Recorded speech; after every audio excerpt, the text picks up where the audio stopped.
IELTS aspirants. We are back with yet another live of IELTS speaking, and this is Archana with you. So, guys, we'll wait for our friends to join. All right. Good afternoon. Good afternoon. Yes, good afternoon. Hi. Good afternoon, everyone. Okay, everyone has started joining.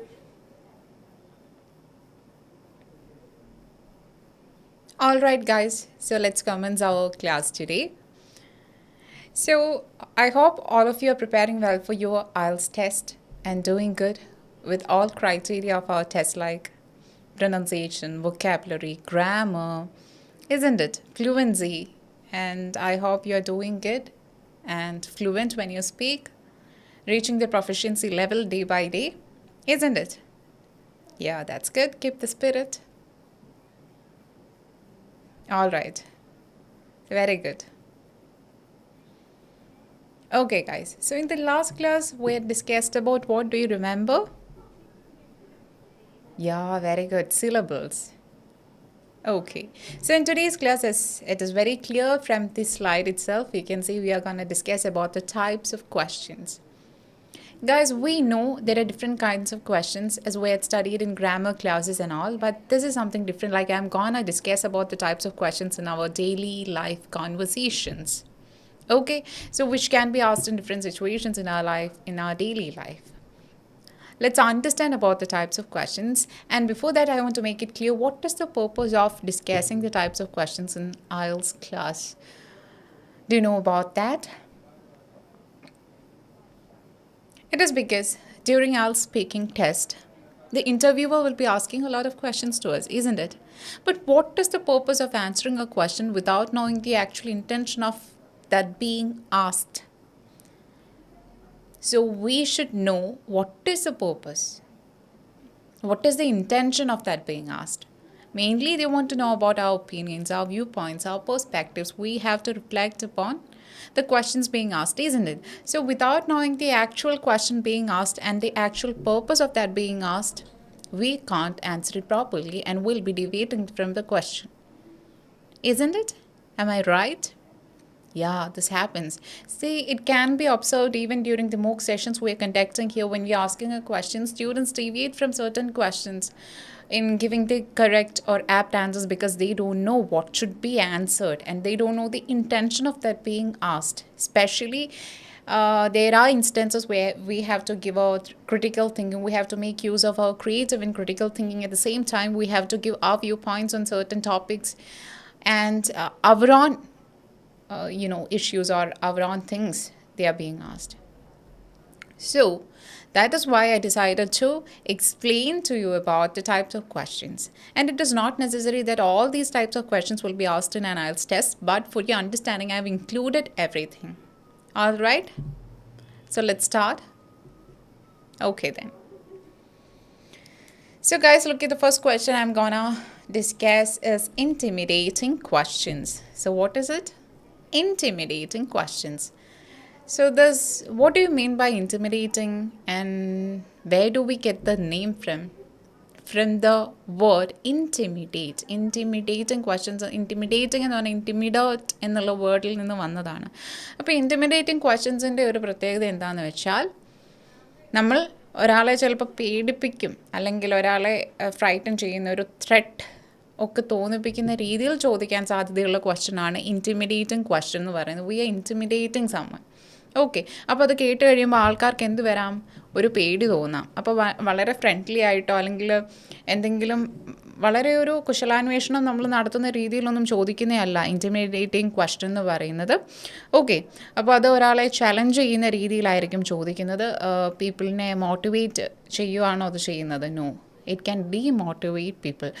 ഇത് usually നമ്മൾ എന്താ ബോസസൊക്കെ ഒരു കമ്പനിയിലുള്ള ബോസൊക്കെ അവിടുത്തെ എംപ്ലോയീസിനോടൊക്കെ intimidating kind of questions ചോദിക്കാനുള്ള ചാൻസ് ഉണ്ട്. മേ ബി അവരുടെ പെർഫോമൻസിനെ പറ്റിയിട്ടായിരിക്കാം, കമ്പനി പ്രോഗ്രസ്സിലുള്ള അവരുടെ പങ്കാളിത്തത്തെ പറ്റിയിട്ടായിരിക്കാം, അങ്ങനെ എന്തുമായിരിക്കാം. സോ ഇൻറ്റിമിഡേറ്റിംഗ് ക്വസ്റ്റ്യൻസ് എന്ന് പറയുന്നത് ഭയങ്കര ഫ്രണ്ട്ലി ആയിട്ടുള്ളതൊന്നുമല്ല, ഡീമോട്ടിവേറ്റിംഗ് ആയിരിക്കും, ചിലപ്പോൾ ചലഞ്ചിങ് ആയിരിക്കും. കേൾക്കുന്ന ആൾക്കൊരു ത്രെറ്റ് അനുഭവപ്പെടുന്ന രീതിയിലുള്ള ക്വസ്റ്റ്യൻസ് ആയിരിക്കാം intimidating question. Okay, so these are inquiry based questions. Inquiry based questions ആണ്, and they are mostly used to build pressure on someone. ഒരാളിൽ ഒരു പ്രഷർ ഉണ്ടാക്കുകയാണ്. അപ്പോൾ ആ ചോദിക്കുന്ന ചോദ്യം എന്തായിരിക്കും, അത് കേൾക്കുന്ന ആൾ എന്തായാലും ഒരു പ്രഷർ ഉണ്ടാക്കുക, എന്തോ തെറ്റ് ചെയ്തു എന്നുള്ളൊരു ഫീലിംഗ് ചിലപ്പം അയാളിൽ ഉണ്ടാക്കാനുള്ള ചാൻസ് ഉണ്ട്. അതാണ് ഇൻറ്റിമിഡേറ്റിംഗ് ക്വസ്റ്റ്യൻസ് എന്ന് പറയുന്നത്. Okay, so we have some examples here. The first one, why did you do that? നീ എന്തിനത് ചെയ്തു? വളരെ ഫ്രണ്ട്ലി ആയിട്ട് ഒരാളോട് ചോദിക്കുന്നതാണോ? അത് നമ്മൾ ചോദിക്കുന്ന വോയിസ് മോഡുലേഷനൊക്കെ അനുസരിച്ചിരിക്കും. എങ്കിലും ഇൻറ്റിമിഡേറ്റിംഗ് ക്വസ്റ്റ്യൻ്റെ ഒരു എക്സാമ്പിളാണ് why did you do that എന്ന് വളരെ ദേഷ്യത്തോടെയോ അല്ലെങ്കിൽ അതോറിറ്റേറ്റീവ് ആയിട്ടോ ചോദിച്ചാൽ നമുക്കവിടെ ഒരു ത്രെറ്റനിങ് എഫക്റ്റ് ഫീൽ ചെയ്യും. Next, who gave you the authority to make that decision? ആ തീരുമാനം എടുക്കാൻ നിനക്ക് ആരാണ് അധികാരം തന്നത്? Is that your final decision? ഇത് നിൻ്റെ ഫൈനൽ തീരുമാനമാണോ, ഡിസിഷനാണോ? Are you sure about that? അപ്പോൾ ഇതൊക്കെ ചോദിക്കുന്ന വോയിസ് മോഡുലേഷനും കാര്യങ്ങളൊക്കെ അനുസരിച്ചിരിക്കുമെങ്കിലും these are questions that may create a sense of what, fear in people. അപ്പോൾ ഇൻറ്റിമിഡേറ്റ് ചെയ്യുന്ന ടൈപ്പ് ഓഫ് ക്വസ്റ്റ്യൻസ്, ചാലഞ്ച് ചെയ്യുന്ന ക്വസ്റ്റ്യൻസ് ആണ് ഇൻറ്റിമിഡേറ്റിംഗ് ക്വസ്റ്റ്യൻസ് എന്ന് പറയുന്നത്. ഓക്കെ, അപ്പോൾ ഇത് ഒരു ഡെയിലി ലൈഫ് കോൺവെർസേഷനിൽ വരുന്നു എന്നുള്ളതേ ഉള്ളൂ. നമ്മൾ IELTS സ്പീക്കിങ്ങിൽ ഇത് എത്രമാത്രം no, the viewer is not going to intimidate you with some question, but yet എന്താണ് intimidating question എന്നൊന്ന് അറിഞ്ഞിരിക്കുക. Okay, next, rhetoric question. This is very important. Rhetoric question എന്താണെന്ന് നമ്മൾ അറിഞ്ഞിരിക്കണം, വളരെ ഇമ്പോർട്ടൻ്റ് ആയിരിക്കും. It can B asked either to emphasize a point, എന്തെങ്കിലും ഒരു പെർട്ടിക്കുലർ പോയിൻ്റ് ഒന്ന് എംഫസൈസ് ചെയ്യാനോ, അല്ലെങ്കിൽ എന്തിനു വേണ്ടിയിട്ടായിരിക്കാം, എന്തെങ്കിലും ഒരു തോട്ട് നിങ്ങളിൽ നിന്ന് പ്രൊവോക്ക് ചെയ്യാൻ വേണ്ടിയിട്ടായിരിക്കാം. Okay, it's not asked to get an answer. നിങ്ങളിൽ നിന്നൊരു ഉത്തരം, അതായത് അവർക്കൊരു ഫൈനൽ ഉത്തരം, അവരുദ്ദേശിക്കുന്ന ഉത്തരം കിട്ടണമെന്നുള്ളതാണോ, അല്ലെങ്കിൽ ഒരു റിട്ടൺ ആൻസർക്ക് അവർ വെച്ചിട്ട് അതേ ഉത്തരം നിങ്ങൾ പറയുന്നുണ്ടോ എന്നുള്ളതാണോ അവിടെ നോക്കുന്നത്? അല്ല, it's usually asked to make someone think or consider an idea. ഒരു കാര്യത്തെ പറ്റിയിട്ട് നിങ്ങൾ ചിന്തിക്കുകയോ അല്ലെങ്കിൽ അതിനെപ്പറ്റി പരിഗണിക്കുകയോ വേണം. റെട്ടറിക് ക്വസ്റ്റനിൽ തന്നെ എന്തുണ്ടായിരിക്കും, അതിൻ്റെ ആൻസർ ആ ചോദ്യത്തിൽ തന്നെയുണ്ട്. ഓക്കെ, ആ ചോദിക്കുന്ന ചോദ്യത്തിൽ തന്നെ അതിൻ്റെ ഉത്തരമുണ്ടായിരിക്കും. നമ്മളൊരു കാര്യത്തിനെ പറ്റി ചിന്തിച്ചു നോക്കൂ എന്ന് നമ്മളോട് പറയുന്ന കൈൻഡ് ഓഫ് ക്വസ്റ്റ്യൻസ് ആണ് റെറ്ററിക് ക്വസ്റ്റ്യൻ എന്ന് പറയുന്നത്. See the first one. Do we really want our planet to survive?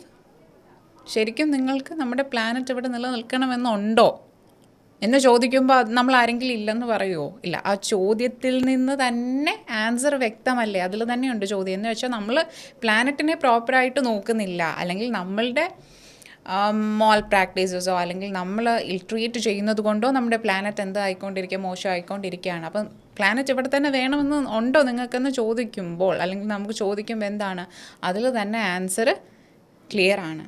അപ്പോൾ നമ്മൾ എന്തിനെപ്പറ്റി ചിന്തിക്കണം, നമ്മുടെ പ്ലാനറ്റിനെ നമ്മൾ പ്രോപ്പറായിട്ടാണോ നോക്കി കാണുന്നത് എന്നുള്ള ഒരു വാലിഡ് പോയിൻ്റ്, അല്ലെങ്കിൽ ആ ഒരു ഐഡിയയെ പറ്റിയിട്ട് നമ്മുടെ തോട്ട് പ്രോസസ്സിനെ ഉണർത്തുകയാണ് അവിടെ ചെയ്യുന്നത്. We have to reflect on something. ഇവിടെ നമ്മൾ ആ ഒരു പോയിൻറ്റിനെ പറ്റിയിട്ട് ചിന്തിക്കുകയാണ്. Do you want to be failure in life? ജീവിതത്തിൽ ഒരു തോൽവിയായി മാറണമെന്നാണോ നിങ്ങളുടെ ആഗ്രഹം, അല്ലെങ്കിൽ നിങ്ങൾക്ക് അങ്ങനെ ഒരു തോൽവിയായി മാറണമെന്നാണോ എന്ന് ചോദിക്കുമ്പോൾ നമ്മൾ തോൽക്കാനിരിക്കുകയാണെന്നാണോ, അല്ലെങ്കിൽ അല്ല തോൽക്കണ്ട അങ്ങനെയാണോ പറയുന്നത്? അല്ല, അപ്പോൾ നമ്മളോട് എന്താണ് ആ ഒരു ചോദ്യത്തിനെ പറ്റി റിഫ്ലക്റ്റ് ചെയ്യാനാണ് പറയുന്നത്. അപ്പോൾ നമ്മളുടെ ആക്ഷൻസ് എന്തായിരിക്കണം, ഫെയിലർ ഒഴിവാക്കാനുള്ളതായിരിക്കണം. അപ്പോൾ എന്തെങ്കിലും ഒരു ചേഞ്ച് നമ്മുടെ ആക്ഷൻസിൽ വരുത്തണം. Do you think money grows on trees? ഈ ടൈപ്പ് ഓഫ് ക്വസ്റ്റ്യൻസ് ഒക്കെ തന്നെ റെറ്ററിക് ക്വസ്റ്റ്യൻസ് ആണ്. അപ്പോൾ ഒരു ആൻസർ നിർബന്ധിതമായിട്ട് വേണമെന്നുള്ളൊരു രീതിയിലല്ല, പക്ഷേ നമ്മൾ എന്തെങ്കിലും ഒരു കാര്യത്തിനെ പറ്റിയിട്ട് ഇരുത്തി ചിന്തിക്കണം. We have to think deep about it. അത് it can be the need of the hour, അല്ലേ? അതുകൊണ്ടാണ് ഇങ്ങനെയുള്ള റെറ്ററിക് ക്വസ്റ്റ്യൻസ്, അങ്ങനെയുള്ള പോയിന്റിലാണ് റെറ്ററിക് ക്വസ്റ്റ്യൻസിൻ്റെ ഇമ്പോർട്ടൻസ് വരുന്നത്. All right, okay, good. I hope you understand it. Okay, next, hypothetical questions. Hypothetical questions എന്ന് പറഞ്ഞാൽ എന്താണ്? നമ്മൾ യൂഷ്വലി പ്രോജക്റ്റൊക്കെ ചെയ്യുമ്പോൾ അല്ലെങ്കിൽ റിസർച്ചൊക്കെ ചെയ്യുമ്പം ഹൈപ്പൊത്തസിസ് എന്ന് പറയുന്നൊരു സംഭവം ഉണ്ടല്ലേ. ആൻഡ് കീപ്പിംഗ് ദാറ്റ് അപ്പാർട്ട്, എന്താണ് ഹൈപ്പോത്തറ്റിക്കൽ ക്വസ്റ്റ്യൻ എന്ന് പറയുന്നത്? നമ്മളൊരു ഇമാജിനറി ആയിട്ടുള്ള ഒരു കാര്യത്തിനെ പറ്റിയിട്ട് ചിന്തിക്കുകയാണ്. ഓക്കെ, ഒരു ഇമാജിനറി ആയിട്ടുള്ള കാര്യം, അതിനെപ്പറ്റി ചിന്തിച്ചിട്ടാണ് നമ്മൾ അവിടെ എന്ത് ചെയ്യേണ്ടത്, ആൻസേഴ്സ് പ്രൊവൈഡ് ചെയ്യേണ്ടത്. എല്ലാം ഇൻക്വയറി ബേസ്ഡ് ക്വസ്റ്റ്യൻസ് തന്നെയാണ്. അതുപോലെ ഹൈപ്പോത്തറ്റിക്കൽ ക്വസ്റ്റ്യനും ഒരു ഇൻക്വയറി ബേസ്ഡ് ക്വസ്റ്റ്യൻ ആണ്. ഇവിടെ എന്താണ് പ്രൊവോക്ക് ചെയ്യുന്നത്, നമ്മളുടെ ഇമാജിനേഷനാണ്. നമ്മുടെ ഇമാജിനേഷനാണ് ഇവിടെ ആവശ്യമുള്ളത്. ഓക്കെ, ഈ ക്വസ്റ്റ്യനെ എങ്ങനെയും വിളിക്കാറുണ്ട്, ഇഫ് ആൻഡ് ബട്ട് ക്വസ്റ്റ്യൻസ് എന്നും വിളിക്കാറുണ്ട്. If and but questions. It is used to evaluate critical thinking, opinions or to explore feelings. Okay, അതെങ്ങനെയാണ് നോക്കാം. When I give you an example, you will understand that. How would you respond to a problem that you discovered? അപ്പോൾ ഈ hypothetical question എന്ന് പറഞ്ഞാൽ ഈ if and but question ഈ വേർഡിൽ തന്നെ അത് ക്ലിയർ ആണ്. If you are placed in a particular situation, how would you react? How would you act? അതൊക്കെയാണ് ഇവിടെ ഉദ്ദേശിക്കുന്നത്. നിങ്ങൾ ആ സാഹചര്യത്തിലായിരുന്നുവെങ്കിൽ നിങ്ങൾ അന്നേരം എന്ത് ചെയ്തേനെ എന്നുള്ള രീതിയിൽ ചോദിക്കില്ലേ. ഇഫ് ഒരു കണ്ടീഷണൽ ക്ലോസ് യൂസ് ചെയ്തിട്ട് ചിന്തിച്ചാൽ മതി. അപ്പം നിങ്ങൾ അവിടെ എന്ത് ചെയ്തേനെ, അല്ലെങ്കിൽ ഒരു സിറ്റുവേഷൻ നമുക്ക് പ്ലേസ് ചെയ്ത് തന്നിട്ട്, അല്ലെങ്കിൽ നമ്മളുടെ അവിടെ ഒരു ക്രിട്ടിക്കൽ തിങ്കിങ്ങിനെ അവർ ഉണർത്തുകയാണ് ചെയ്യുന്നത്. അപ്പം നമ്മൾ ആധികാരികമായിട്ട് ചിന്തിക്കുക, നമ്മൾ അന്നേരം എന്ത് ചെയ്യുമായിരുന്നു. ഇപ്പോൾ ആപ്റ്റിറ്റ്യൂഡ് ടെസ്റ്റ് ഓക്കെ, അല്ലെങ്കിൽ നമ്മുടെ മിക്കവാറുള്ള എൻട്രൻസ് എക്സാമിനേഷൻസിനൊക്കെ ഇങ്ങനെയുള്ള ക്വസ്റ്റ്യൻസ് വരാറുണ്ട്. So the first one is, how would you respond to a problem that you discovered? നിങ്ങൾ തന്നെ ഡിസ്കവർ ചെയ്ത ഒരു പ്രോബ്ലം. ഇപ്പം ഞാൻ പറയുകയാണ്, ഒരു കമ്പനി സിനാരിയോയിൽ ഈ ക്വസ്റ്റ്യൻസ് ഒക്കെ നിങ്ങളൊന്ന് പ്ലേസ് ചെയ്തല്ലെങ്കിൽ ചിന്തിച്ച് നോക്കുക. അപ്പോൾ ഒരു കമ്പനിയിൽ നിങ്ങൾ വർക്ക് ചെയ്യുകയാണ്. How would you respond to a problem that you discovered. അവിടെ ഒരു പ്രോബ്ലം നിങ്ങൾ ഡിസ്കവർ ചെയ്യുന്നു. ഓക്കെ, ആ പ്രോബ്ലത്തിനോട് നിങ്ങൾ എങ്ങനെ റെസ്പോണ്ട് ചെയ്യും എന്ന് ചോദിക്കുകയാണ്. മേ ബി അങ്ങനെ ഒരു പ്രോബ്ലം ഇതുവരെ ഡിസ്കവർ ചെയ്ത് കാണില്ല, ബട്ട് നമ്മളോട് ചോദിക്കുകയാണ്, അങ്ങനെ ഒരു പ്രോബ്ലം നിങ്ങൾ ഡിസ്കവർ ചെയ്താൽ നിങ്ങൾ എങ്ങനെയായിരിക്കും അവിടെ റെസ്പോണ്ട് ചെയ്യാൻ പോകുന്നത് എന്നുള്ളത്. അപ്പോൾ നമ്മുടെ ആൻസർ പോലെ ഇരിക്കും നമ്മളുടെ ഒരു ജെനുവിനിറ്റി അവിടെ ടെസ്റ്റ് ചെയ്യുന്നത്. അപ്പോൾ നമ്മുടെ ഒരു മനസ്സെന്താണ്, നമ്മുടെ ഇന്നർ തോട്ട്സ് എന്താണെന്നൊക്കെ മനസ്സിലാക്കാൻ ഇങ്ങനെയുള്ള ഹൈപ്പോത്തറ്റിക്കൽ ക്വസ്റ്റ്യൻസ് ഒരുപാട് ഹെൽപ്ഫുൾ ആവാറുണ്ട് ഇൻ്റർവ്യൂവേഴ്സിനും. അല്ലെങ്കിൽ നമ്മൾ ഏത് ഒരു പൊസിഷനിലാണോ ഇരിക്കുന്നത് അവിടുത്തെ അതോറിറ്റിക്ക് നമ്മളുടെ മനസ്സിനെ, നമ്മുടെ ഇന്നർ തോട്ട്സിനെ, നമ്മളുടെ ഇൻറ്റൻഷൻസ് എന്തൊക്കെയാണെന്ന് മനസ്സിലാക്കാൻ പറ്റും. നമ്മൾ കേപ്പബിൾ ആണോ ടു ഹാൻഡിൽ എ ടാസ്ക് അല്ലെങ്കിൽ ഒരു റോൾ എന്നൊക്കെ ഉള്ളത് ഇവിടെ മനസ്സിലാവുകയാണ് ചെയ്യുന്നത്. Okay, the second one, what if you had to work with a difficult coworker on a task. അപ്പോൾ ഇതൊക്കെ ഒരു കമ്പനി സിനാരിയോയിൽ നിങ്ങൾ ചിന്തിച്ച് നോക്കുക. നിങ്ങളൊരു ടാസ്ക് ചെയ്യുകയാണ്, നിങ്ങളുടെ കൂടെയുള്ള കോവർക്കർ ഇറ്റ്സ് നോട്ട് കംഫർട്ടബിൾ, അല്ലെങ്കിൽ he or she is not comfortable to work വിത്ത്.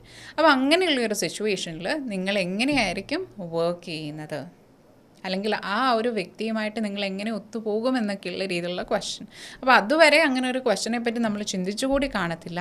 അതാണ് ഈ ഇഫ് എന്നുള്ളത് കൊണ്ട് ഉദ്ദേശിക്കുന്നത്. If you are placed there, അല്ലെങ്കിൽ if you have to face this, how would you respond, how would you react, അതൊക്കെയാണ് ഉദ്ദേശിക്കുന്നത്. Okay, next, what if you expected to work with a tough client or manager on a task. നിങ്ങൾ ഒരു work ചെയ്യുന്നു, അവിടുത്തെ ഒരു client ഭയങ്കര tough and rude and arrogant, എന്ത് kind of ആറ്റിറ്റ്യൂഡും ആയിക്കോട്ടെ, he or she is not cooperative with you. അപ്പോൾ അതേ ടാസ്കിൽ മാനേജറും നിങ്ങളോട് എന്തല്ല, ഓക്കെ അല്ല. അപ്പോൾ അങ്ങനെയുള്ള ടൈമിൽ നിങ്ങൾ എങ്ങനെ റെസ്പോണ്ട് ചെയ്യും. ഇപ്പോൾ ഇത്രയും ക്വസ്റ്റ്യൻസ് ചോദിച്ച് കഴിയുമ്പോഴത്തേനും, ഇപ്പോൾ ഒരു കമ്പനിയിലേക്കുള്ള ഇൻ്റർവ്യൂ ആണെങ്കിൽ അവിടെ ഇൻ്റർവ്യൂവറിന് മനസ്സിലാവും, നിങ്ങളുടെ ആൻസേഴ്സിൽ നിന്ന് മനസ്സിലാകും നിങ്ങളുടെ ഒരു ക്രിട്ടിക്കൽ തിങ്കിങ് നിങ്ങൾ അവിടെ പറയുന്ന, അല്ലെങ്കിൽ നിങ്ങളുടെ പറയുന്ന ഒപ്പീനിയൻസിൻ്റെയും നിങ്ങളുടെ ഉള്ളിൽ നിന്ന് വരുന്ന ഫീലിങ്സിൻ്റെ അടിസ്ഥാനത്തിൽ മനസ്സിലാകും ആ കമ്പനിക്ക് നിങ്ങളെ വേണോ വേണ്ടായോ എന്നുള്ളത്. അതുകൊണ്ട് തന്നെ ഹൈപ്പോത്തറ്റിക്കൽ ക്വസ്റ്റ്യൻസ് എന്ന് പറയുന്നത് വളരെ ഇമ്പോർട്ടൻ്റ് ആണ്. അപ്പോൾ ഇതിനൊക്കെ ഭയങ്കര സോഫിസ്റ്റിക്കേറ്റഡ് ആയിട്ട് അല്ലെങ്കിൽ ഡിപ്ലോമാറ്റിക് ആയിട്ട് ആൻസർ പറയുമ്പം ചിലയിടത്തൊക്കെ ആർട്ടിഫിഷ്യലായി മാറാനുണ്ട്. അപ്പോൾ അങ്ങനെയുള്ള ഒരു ആർട്ടിഫിഷ്യാലിറ്റി ക്രിയേറ്റ് ചെയ്യാതെ കുറച്ചുകൂടി റിയലിസ്റ്റിക് ആയിട്ട് പറയാൻ ശ്രമിച്ചാൽ കൺവിൻസിങ് ആയിട്ട് കേൾക്കുന്നവർക്ക് തോന്നും. Okay, the next one, how would you make a great impression with a client during a meeting. ഇതൊക്കെ ചിലപ്പോൾ നമ്മൾ ഇന്നേ വരെ ചിന്തിച്ചുകൂടി കാണാത്ത ക്വസ്റ്റ്യൻസ് ഒക്കെ ആയിരിക്കും അല്ലേ. ഒരു മീറ്റിങ്ങിൽ ഒരു ക്ലയൻറ്റിൽ നിങ്ങൾ എങ്ങനെയാണ് ഒരു ഗുഡ് ഇംപ്രഷൻ ഉണ്ടാക്കുന്നത്. അപ്പോൾ നമ്മളിപ്പോൾ പെട്ടെന്നൊരു ഇൻ്റർവ്യൂ ഫേസ് ചെയ്യുകയാണെങ്കിൽ ഒരു ക്വസ്റ്റ്യൻ ചോദിക്കുമ്പോഴത്തേനും we want some time to think. എന്നിട്ട് നമ്മൾ പറയുന്ന ആൻസർ എന്തായിരിക്കണം, കൺവിൻസിങ് ആവണം. എങ്കിൽ മാത്രമേ നമ്മൾ ആ ഒരു പൊസിഷനിലോട്ട് തിരഞ്ഞെടുക്കപ്പെടുകയുള്ളൂ അല്ലേ. Finally tell me why the way you would manage a large workload. വലിയ വർക്ക് ലോഡ് കിട്ടുകയാണ്. ഇതൊക്കെ എല്ലായിടത്തും ചോദിക്കാൻ ചാൻസ് ഉള്ള ക്വസ്റ്റ്യൻസ് ആണ്. വർക്ക് ലോഡ് വരികയാണ്. അപ്പോൾ ഇതിൻ്റെ ആൻസേഴ്സ് എന്ന് പറയുന്നത് പിന്നീട് സ്പെസിഫിക് ആവും. നമ്മൾ ഏത് പോസ്റ്റിലേക്ക് അപ്ലൈ ചെയ്യുന്നു, ഏത് ഫീൽഡിലേക്ക് അപ്ലൈ ചെയ്യുന്നു എന്നുള്ളതിൻ്റെ അടിസ്ഥാനത്തിൽ വീണ്ടും അത് നാരോ ആയി പോവല്ല അതിൻ്റെ ആൻസേഴ്സ്. അല്ല ജനറലായിട്ടൊരു ആൻസർ നമുക്ക് എപ്പോഴും പറയണമെന്നില്ല. സോ ഒരു വർക്ക് ലോഡ് വന്നു കഴിഞ്ഞാൽ നിങ്ങളതെങ്ങനെ മാനേജ് ചെയ്യും. അപ്പോൾ ഈ എല്ലാ ക്വസ്റ്റ്യൻസിൻ്റെയും ഒരു പ്രത്യേകത എന്താണ്? ഹൈപ്പത്തറ്റിക്കൽ ക്വസ്റ്റ്യൻസ് ആണ്. ഒരു ഇമാജിനറി സിറ്റുവേഷൻ നിങ്ങൾക്ക് തരുകയാണ്. അപ്പോൾ അവിടെ നിങ്ങൾ എങ്ങനെ ആക്ട് ചെയ്യും, ഇതുവരെ നിങ്ങൾ അതിനെപ്പറ്റി ചിന്തിച്ചുകൂടി കാണില്ല. അപ്പോൾ നിങ്ങളുടെ ആ ഒരു തോട്ട് പ്രോസസ്സ് എങ്ങനെയാണെന്നുള്ളത് അവർക്ക് വളരെ റോ ആയിട്ട് കിട്ടുന്ന ഒരു മൊമെൻ്റ് ആണ്. Because you have in thought of such questions before. അങ്ങനെ ഒരു സിറ്റുവേഷനെ പറ്റിയും നിങ്ങൾ ചിന്തിച്ച് കാണില്ല. So your answer is very valuable in deciding whether you should be selected or not. Okay? Yes. So the next kind of question is convergent question. ഈ convergent and divergent question ഒക്കെ നമ്മൾ കേട്ടിട്ടുണ്ട്. Convergent question എന്ന് വെച്ചാൽ എന്താണ്? Simple questions having a single correct answer. ഇതിനൊരു ഒറ്റ ഉത്തരമേ ഉള്ളൂ. ഇവിടെ നമുക്ക് എന്ത് പറയാം? ഒരു സോ കോൾഡ് ആൻസർക്ക് ആരുടെ കയ്യിൽ കാണും? ഇൻ്റർവ്യൂവർ അല്ലെങ്കിൽ ആരാണോ ചോദ്യം ചോദിക്കുന്ന ആളുടെ കയ്യിൽ എന്ത് കാണും? ഇതിൻ്റെ ഒരു ആൻസർ കീ ഉണ്ടായിരിക്കും ചോദ്യം ചോദിക്കുകയാണെങ്കിൽ. Because the answer to these questions is based on true facts. അതായത് ഫാക്ട്സിനെ അതായത് നമ്മളിപ്പം സയൻറ്റിഫിക്കായിട്ട് ചോദിക്കുന്ന ചോദ്യമൊക്കെ ആണെങ്കിൽ അല്ലെങ്കിൽ ഹിസ്റ്ററി റിലേറ്റഡ് ക്വസ്റ്റ്യൻസ് ഒക്കെ ആണെങ്കിൽ മിക്കവാറും എന്താണ്, ഒരു റിട്ടൺ ആൻസർ, നമ്മുടെ റെക്കോർഡിക്കലി റിട്ടൺ ആൻസർ നമ്മുടെ കയ്യിൽ കാണും. അപ്പോൾ കൺവേർജൻറ്റ് ക്വസ്റ്റ്യൻസിന് നമുക്ക് വായി വരുന്ന എന്തും വിളിച്ച് പറയാൻ പറ്റുമോ? ഇല്ല. അവിടെ ഒരു ഫിക്സ്ഡ് ആൻസർ ഉണ്ട്, simple question, and we have A particular point two answer. ഒരു സിംഗിൾ ആയിട്ടുള്ള കറക്റ്റ് ആൻസർ അവിടെ കാണും. അപ്പോൾ അങ്ങനെയുള്ള കൈൻഡ് ഓഫ് ക്വസ്റ്റ്യൻ അവിടെ നമ്മളുടെ ക്രിയേറ്റീവ് തിങ്കിങ്ങോ ക്രിട്ടിക്കൽ തിങ്കിങ്ങോ ഒന്നും ഒരുപാട് വേണ്ടി വരുന്നില്ല. ജസ്റ്റ് ഫാക്ട്സ് മാത്രമാണ് നമ്മളവിടെ പറയുന്നത്. Okay. First one, what is the chemical formula of water? വാട്ടറിൻ്റെ കെമിക്കൽ ഫോർമുല എന്താണെന്നുള്ളത് ചോദിക്കുമ്പം നമ്മൾ H2O പറയുമോ, NaCl പറയുമോ, HCl പറയുമോ, അങ്ങനെ ഒരുപാട് ആൻസേഴ്സ് തപ്പി പോകണോ? ഇല്ല. വാട്ടറിൻ്റെ കെമിക്കൽ ഫോർമുല ഒന്നേ ഉള്ളൂ. അപ്പോൾ നമ്മൾ വേറെ എന്ത് പറഞ്ഞിട്ടും കാര്യമില്ല, ഒരുപാട് ഡിസ്ക്രിപ്ഷൻസും വേണ്ട, ഒന്നും വേണ്ട. വാട്ടറിൻ്റെ കെമിക്കൽ ഫോർമുല എന്താണോ അത് പറയുക. അവിടെ ഒരു പെർട്ടിക്കുലർ പോയിന്റ് നമുക്ക് ആൻസറായിട്ട് പറയാനുണ്ട്. And tell that. Next, what is the capital of India? ഇന്ത്യയിൽ ഒരുപാട് സ്റ്റേറ്റ്സ് ഉണ്ട്, 29 സ്റ്റേറ്റ്സ് ഉണ്ട് അല്ലേ? അപ്പോൾ നമ്മൾ ഈ ഇത്രയും സ്റ്റേറ്റ്സ് ഇരുന്ന് പറഞ്ഞു കഴിഞ്ഞാൽ ക്യാപിറ്റൽ ആവുമോ? ഇല്ലേ. ഇന്ത്യയുടെ ക്യാപിറ്റൽ എന്ന് ചോദിച്ചാൽ അതിന് ഒറ്റ ഉത്തരവേ ഉള്ളൂ, that's New Delhi. And you would only say that. എങ്കിൽ മാത്രമേ ആൻസർ എന്താവത്തുള്ളൂ, കറക്റ്റ് ആവത്തുള്ളൂ. നിങ്ങൾ വേറെ ഏത് സ്റ്റേറ്റ് പറഞ്ഞിട്ടും കാര്യമുണ്ടോ? ഇല്ല. അപ്പോൾ കൺവേർജൻറ്റ് ക്വസ്റ്റ്യൻസ് എന്ന് പറയുമ്പം അതിനൊരു ഒറ്റ ഉത്തരവേ ഉള്ളൂ. Who is the father of our nation എന്ന് ചോദിക്കുമ്പോൾ will only say Mahatma Gandhi.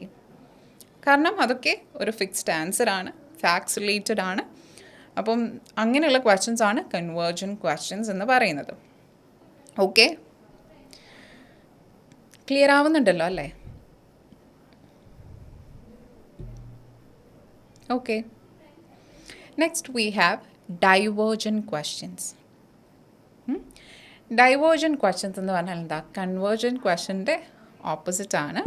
These questions invite creative and thoughtful responses. മറ്റേടത്ത് നമുക്ക് ക്രിയേറ്റീവ് ആൻഡ് thoughtful responses വേണമായിരുന്നോ? ഇല്ല. ഫിക്സ്ഡ് ആയിട്ടുള്ള ആൻസർ പറഞ്ഞാൽ മതി. പക്ഷേ ഇവിടെ നമുക്ക് ചിന്തിച്ച് ആലോചിച്ച് അല്ലേ നമ്മുടെ സർഗാത്മകതയൊക്കെ ഉപയോഗിച്ച് ആൻസർ പറയാം. And these are mostly used in discussions and product meetings to address different viewpoints. ഒരുപാട് വ്യൂ പോയിൻറ്റ്സ്. ഇപ്പോൾ നമ്മൾ ഒരു മീറ്റിംഗ് ഒക്കെ നടക്കുകയാണ്, അല്ലെങ്കിൽ എന്തെങ്കിലും ഒരു പ്രോബ്ലത്തെ പറ്റി നമ്മൾ ഡിസ്കസ് ചെയ്യുകയാണെന്നൊക്കെ ഇരിക്കട്ടെ. അപ്പോൾ ഒരു മീറ്റിംഗ് നടക്കുമ്പം ഒരാൾ ഒറ്റയ്ക്ക് അതോറിറ്റേറ്റീവായിട്ടിരുന്ന് മീറ്റിംഗ് പറഞ്ഞാൽ അതൊരു മീറ്റിംഗ് ആണോ? അതൊരു ഡിക്റ്റേറ്റർഷിപ്പ് അല്ലെങ്കിൽ ഡിക്റ്റേറ്റോറിയൽ കൈൻഡ് ഓഫ് മീറ്റിംഗ്സിലൊക്കെയാണ്, ഒരു സ്വേച്ഛാധിപതി എന്നുള്ള രീതിയിൽ, അല്ലെങ്കിൽ ഒരാൾ മാത്രം ഇരുന്ന് സംസാരിച്ചു കഴിഞ്ഞാൽ that won't be a meeting. അങ്ങനെയാണെങ്കിൽ അവിടെ മീറ്റിങ്ങിൻ്റെ ആവശ്യമില്ല. ഒരാൾ മാത്രം ഇരുന്ന് കാര്യങ്ങൾ തീരുമാനിച്ച് അതങ്ങ് ഇമ്പോസ് ചെയ്താൽ മതി. പക്ഷേ ഒരു മീറ്റിംഗ് എന്ന് പറയുമ്പോൾ the purpose of meeting is to call for different viewpoints, different answers, different imaginations അല്ലേ? അപ്പോൾ ഒരുപാട് പേര് ഇങ്ങനെ പോയിൻറ്റ്സ് കൊണ്ട് വന്നാൽ മാത്രമേ നമുക്ക് എന്ത് ചെയ്യാൻ പറ്റത്തുള്ളൂ? ക്രിയേറ്റീവായിട്ട് എന്തെങ്കിലും എസ്റ്റാബ്ലിഷ് അല്ലെങ്കിൽ എന്തെങ്കിലും ഒന്ന് ചെയ്യാൻ പറ്റത്തുള്ളൂ. പുതിയ എന്തെങ്കിലും ഒരു കാര്യം ഇന്നോവേറ്റീവായിട്ട് ചെയ്യണമെങ്കിൽ നമുക്ക് ക്രിയേറ്റീവ് ഐഡിയാസ് പല ഭാഗത്തു നിന്നും വേണം. അതിനാണ് നമ്മൾ അങ്ങനെ ഒരു മീറ്റിംഗ് കണ്ടക്ട് ചെയ്യുന്നത്. അപ്പോൾ ആ ഒരു ടൈമിലൊക്കെ നമുക്ക് ഡൈവേർജൻറ്റ് ക്വസ്റ്റ്യൻസ് ആയിരിക്കാം ചോദിക്കുന്നത്. For instance, in what ways can AI impact jobs in the next decade? അടുത്ത ഡേക്കേഡിൽ ആർട്ടിഫിഷ്യൽ ഇൻ്റലിജൻസ് വന്നു കഴിഞ്ഞാൽ അത് ആൾക്കാരുടെ ജോലിയെ എങ്ങനെ ബാധിക്കാം എന്നുള്ളൊരു ക്വസ്റ്റ്യൻ. നമ്മളത് എന്ത് ചെയ്യും? നമ്മളതിനെപ്പറ്റി ചിന്തിക്കും. ഓരോരുത്തരും എന്തായിരിക്കും, ഓരോ ഒപ്പീനിയൻസ് ആയിരിക്കും അവിടെ പറയുന്നത്. നമ്മൾ ചിലപ്പോൾ ഇതുവരെ ചിന്തിക്കാത്ത സാധ്യതകളെ പറ്റിയിട്ടും മാറ്റങ്ങളെ പറ്റിയിട്ടുമായിരിക്കും ഓരോരുത്തർ പറയുന്നത്. അപ്പോൾ നമ്മളോടൊരു ഇൻ്റർവ്യൂവിൽ ഒരു ക്വസ്റ്റ്യൻ ഇത് ചോദിച്ചാലും അവിടെ എന്താണ് നമ്മളുടെ ആ ഒരു എത്ര ബ്രോഡായിട്ടാണ് നമ്മളുടെ ചിന്താഗതി പോകുന്നത്, അതോ ലിമിറ്റഡായിട്ട് നിൽക്കുകയാണോ, നമുക്ക് ഒരുപാട് ചിന്തിക്കാനുള്ള കേപ്പബിലിറ്റി ഉണ്ടോ എന്നൊക്കെ ഒരു ഡൈവേർജൻറ്റ് ക്വസ്റ്റ്യൻ ചോദിച്ച് അതിൽ നിന്ന് കിട്ടുന്ന ആൻസർ ചെയ്യുന്ന ഇൻ്റർവ്യൂവർക്ക് മനസ്സിലാക്കാൻ പറ്റും. Okay, next, what are the different ways to resolve conflicts in a team? ഒരു ടീമിൽ കോൺഫ്ലിക്ട്സ് വന്നു കഴിഞ്ഞാൽ അത് സോൾവ് ചെയ്യാൻ എന്തൊക്കെ വേയ്സ് നമുക്ക് യൂസ് ചെയ്യാം എന്നുള്ളത്. അപ്പോൾ ഇതൊക്കെ നമ്മൾ എന്ത് ചെയ്യണം? ഇരുത്തി ചിന്തിച്ച് പറയേണ്ട ചോദ്യങ്ങളാണ് അല്ലേ? അപ്പോൾ ഇവിടെയൊക്കെ നമ്മൾ ഒരുപാട് ചിന്തിക്കുക, നമ്മുടെ നമ്മൾ തോട്ട്ഫുൾ ആയിട്ടുള്ള റെസ്പോൺസസ് പറയുക. കോൺഫ്ലിക്റ്റ് ഒന്നുകൂടി കൂട്ടാനുള്ള മെത്തേഡ്സ് ആയിരിക്കും അല്ലെങ്കിൽ വേസ് ആയിരിക്കുമോ നമ്മൾ പറയുന്നത്? അല്ല, കോൺഫ്ലിക്റ്റ് ഇല്ലാതാക്കാനുള്ള മെത്തേഡ്സ് ആയിരിക്കും. അപ്പോൾ അവിടെയൊക്കെ നമ്മുടെ ഡീപ്പ് തോട്ട്സിന് ഇമ്പോർട്ടൻസ് ഉണ്ട്. Okay, all right. Next, loaded questions. എന്താണ് ലോഡഡ് ക്വസ്റ്റ്യൻ എന്ന് പറയുന്നത്? ഒരു വ്യക്തിക്ക് ആൻസർ തരാൻ പറ്റാത്ത രീതിയിൽ അവരെ ആക്കുന്ന രീതിയിലുള്ള, വായടപ്പിക്കുന്ന രീതിയിലുള്ള ചോദ്യങ്ങളായിരിക്കാം ലോഡഡ് ക്വസ്റ്റ്യൻസ് എന്ന് പറയുന്നത്. They put the person in a difficult position to answer and it is use to make someone admit to their wrong doings. ഒരാൾ തെറ്റ് ചെയ്തെങ്കിൽ ആ തെറ്റ് ചൂണ്ടിക്കാണിക്കാനായിരിക്കും യൂഷ്വലി ലോഡഡ് ക്വസ്റ്റ്യൻസ് ചോദിക്കുന്നത്. Okay, the first one, have you finally stop cheating on എക്സാംസിൽ cheat ചെയ്യുന്ന സ്വഭാവം നീ നിർത്തിയോ എന്ന് ചോദിക്കുമ്പോൾ അവിടെ എന്താ കേൾക്കുന്ന ആൾക്ക് നാണക്കേട് എന്തായാലും തോന്നില്ലേ? വായടപ്പിക്കുന്ന ഒരു ചോദ്യമല്ലേ അത്. എന്താ അവിടെ ഉദ്ദേശിക്കുന്നത്? അപ്പോൾ ആ സ്വഭാവം മാറ്റിയോ? ഓൾറെഡി ആ ഒരു റോങ് ഡൂയിങ് ചെയ്തുകൊണ്ടിരുന്ന ആളാണ്, ആ സ്വഭാവം നിർത്തിയോ എന്ന് ചോദിക്കുകയാണ് അവിടെ ചെയ്യുന്നത് അല്ലേ? Why do you always cause problems in the team? നീ എന്തിനാണ് എപ്പോഴും ഈ ടീമിൽ പ്രശ്നങ്ങൾ ഉണ്ടാക്കിക്കൊണ്ടിരിക്കുന്നത്? അപ്പോൾ ആൾ പ്രശ്നക്കാരനാണെന്നല്ലേ ആ ചോദിച്ചതിൻ്റെ അർത്ഥം? Yes. Why you so bad at following instructions? അപ്പോൾ ഇൻസ്ട്രക്ഷൻസ് ഫോളോ ചെയ്യാത്ത ഒരാളാണെന്നല്ലേ അവിടെ ചോദിക്കുമ്പോൾ അതിനർത്ഥം വരുന്നത്. ഓക്കെ, അപ്പോൾ ലോഡഡ് ക്വസ്റ്റ്യൻ എന്ന് പറയുന്ന ഒരാൾ ചെയ്ത തെറ്റിനെ ചൂണ്ടിക്കാണിക്കാൻ വേണ്ടി നമ്മൾ മലയാളത്തിൽ കുത്തുന്ന രീതിയിൽ ചിലപ്പോൾ ചോദിക്കുന്നതായിരിക്കാം. അപ്പം കേൾക്കുന്ന ആൾക്ക് അയാൾ ചെയ്തുകൊണ്ടിരിക്കുന്ന ഒരു തെറ്റാണെന്നുള്ള ഒരു അവബോധം അവിടെ സൃഷ്ടിക്കുകയാണ് ലോഡഡ് ക്വസ്റ്റ്യൻസിലൂടെ ചെയ്യുന്നത്. ഓക്കെ ആണോ? Yes. Next, leading questions. Loaded ക്വസ്റ്റ്യൻസും ലീഡിങ് ക്വസ്റ്റ്യൻസും കൺഫ്യൂസ്ഡ് ആവരുത്. Leading questions are asked to get your desired opinion, used to get a specific response or to seek confirmation about something. അതായത് നമ്മൾ ഉദ്ദേശിക്കുന്ന ഉത്തരം തന്നെ, അതായത് ചോദിക്കുന്ന ആൾ എന്ത് ഉദ്ദേശത്തിലാണോ അത് ചോദിച്ചത്, എന്താണ് ഉത്തരമായിട്ട് എക്സ്പെക്റ്റ് ചെയ്യുന്നത്, അത് തന്നെ ആൻസർ തിരിച്ച് കിട്ടുന്ന ടൈപ്പ് ഓഫ് ക്വസ്റ്റ്യൻസ് ആണ് ലീഡിങ് ക്വസ്റ്റ്യൻസ്. സ്പെസിഫിക് ആയിട്ടുള്ള റെസ്പോൺസ് ആയിരിക്കും അവിടെ. ഞാനിപ്പം ഉദ്ദേശിക്കുന്ന ഒരു ഉത്തരമുണ്ട്, ആ ഉത്തരം തന്നെ ആയിരിക്കും എന്ത് ചെയ്യുന്നത്, ചോദിച്ചു കഴിയുമ്പോൾ ആൾ എനിക്ക് നൽകേണ്ടത്. മനസ്സിലായില്ലേ? Wouldn't you see that was a poor decision? അതൊരു മോശം ഡിസിഷനാണെന്ന് നീ പറയില്ലേ? അപ്പോൾ പറയണം എന്നുള്ള അർത്ഥത്തിലാണ്, ഒരു കൺഫർമേഷനാണ്. അതെ, അത് മോശം ഡിസിഷനാണെന്ന് കേൾക്കുന്ന ആൾ എനിക്കൊരു കൺഫർമേഷൻ നൽകണം, അതിന് വേണ്ടി ചോദിക്കുകയാണ്. ഈസൻറ്റ് it obvious that he is lying? അവൻ കള്ളം പറയുകയാണെന്ന് വ്യക്തമല്ലേ? വ്യക്തമാണ് എന്ന് തന്നെ കേൾക്കുന്ന ആൾ പറയണം. Don't you think our team is the best? നമ്മുടെ ടീമാണ് ബെസ്റ്റ് എന്ന് നിനക്ക് തോന്നുന്നില്ലേ? അതെ, നമ്മളുടെ ടീം തന്നെയാണ് ബെസ്റ്റ്. അപ്പോൾ ഒരു കൺഫർമേഷന് വേണ്ടിയിട്ട്, ഒരു സ്പെസിഫിക് ആൻസറിന് വേണ്ടിയിട്ട്, ഞാൻ എന്തുത്തരമാണോ ആഗ്രഹിക്കുന്ന ആ ഉത്തരം തന്നെ നിങ്ങൾ തരാൻ വേണ്ടിയിട്ട് ചോദിക്കുന്ന കൈൻഡ് ഓഫ് ക്വസ്റ്റ്യൻ ആണ് ലീഡിങ് ക്വസ്റ്റ്യൻ എന്ന് പറയുന്നത്. ഓക്കെ, സോ ലോഡഡ് ക്വസ്റ്റ്യൻ ഒരാളുടെ ഉത്തരം മുട്ടിക്കുകയാണെങ്കിൽ ലീഡിങ് ക്വസ്റ്റ്യൻ ഞാൻ എന്താണോ ഉദ്ദേശിക്കുന്നത് ആ ഉത്തരം തന്നെ നിങ്ങൾ എനിക്ക് തരാൻ വേണ്ടിയിട്ടായിരിക്കും ചോദിക്കുന്നത്. Fine. And the last kind of question, job ഇൻ്റർവ്യൂസിലൊക്കെ ഏറ്റവും കൂടുതൽ ചോദിക്കാൻ സാധ്യതയുള്ളത് ഈ ഫണൽ ക്വസ്റ്റ്യൻസ് ആണ്. ഫണൽ ക്വസ്റ്റ്യൻസ് ഈ ഒരു ഷേപ്പ് തന്നെ നിങ്ങൾ കണ്ടില്ലേ? അതായത് ബ്രോഡ് ക്വസ്റ്റ്യൻസിൽ നിന്ന് തുടങ്ങും, വളരെ ബ്രോഡായിട്ടുള്ള ക്വസ്റ്റ്യനിൽ നിന്ന് തുടങ്ങി അവിടെ നിന്ന് എന്ത് ചെയ്യും, നാരോ ക്വസ്റ്റ്യൻസിലോട്ട് വരും. Like A funnel, like the shape of A funnel. വളരെ വിശാലമായി ആദ്യം ചോദിച്ചു, സ്പെസിഫിക്, അവിടുന്ന് ടു ദ പോയിൻറ്റ് സ്പെസിഫിക് ആയിട്ടുള്ള ഡീറ്റെയിൽസിലോട്ടോ ഫീച്ചേഴ്സിലോട്ടോ ഒക്കെ വന്ന് ക്വസ്റ്റ്യൻസ് എത്തി നിൽക്കുന്ന കൈൻഡ് ഓഫ് ക്വസ്റ്റ്യൻ ആണ് ഫണൽ ക്വസ്റ്റ്യൻസ് എന്ന് നമ്മൾ പറയുന്നത്. ഓക്കെ, അപ്പോൾ ഈ ഒരു രണ്ട് വേർഡ്സും important, broad and narrow questions. They will start with broad questions and end with narrow questions. അങ്ങനെയുള്ള questions ആണ് funnel questions. And we have the example here. See, ഇതൊരു ഫണൽ ഷേപ്പിൽ തന്നെ. അപ്പോൾ ആദ്യം ചോദിച്ചിരിക്കുന്നത് എന്താണ്? ബ്രോഡ് ക്വസ്റ്റ്യൻസ് ആണ്. അവിടുന്ന് എവിടെ എത്തി നിൽക്കും? നാരോ ക്വസ്റ്റ്യനിൽ എത്തി നിൽക്കും.